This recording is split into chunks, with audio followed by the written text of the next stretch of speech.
Qanaqa qilib 130 kilodan 53 kilogrammgacha ozdingiz, oshqozoningizni kestirdingizmi yoki dorilik ichib ozdingizmi degan savollar juda ham ko'p keladi menga.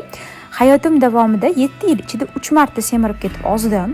Ya'ni 130 kilogrammgacha semirib ketganman va 65 kiloga tushganimdan keyin homilador bo'lib qolib, tug'ganimdan keyin Alloh menga bergan dard bilan yuragimdan og'ir bir xastalikka chalindim va shu sababli yana o'zim dietolog bo'lsam ham 96 kilogacha semirib ketdim.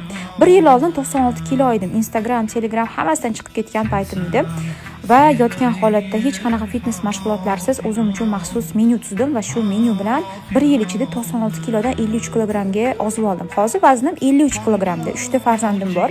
Lekin bilasizlarmi, 7 yil davomida 3 marta semirib ozdim. 2 marta 130 kiloga qarab semirib ketganman. 3-chisida esa 96 kilogrammgacha chiqib ketdim. Mana shunaqa mazali, to'yimli taomlarni qilib iste'mol qilaman. Maza qiladi organizmim. Hech ham o'zimni och his qilmayman. Eng muhimi, gormonlarimni joyiga tushirdim va albatta defisitlarimni ko'tarib oldim. Tovuqli issiq salatni kechki taom o'rniga iste'mol qiling. Oila a'zolaringizga esa mana shu salat oldiga garnir sifatida guruch tayyorlab bersangiz, maza qilib iste'mol qilishadi. Hammaga yoqimli ishtaha.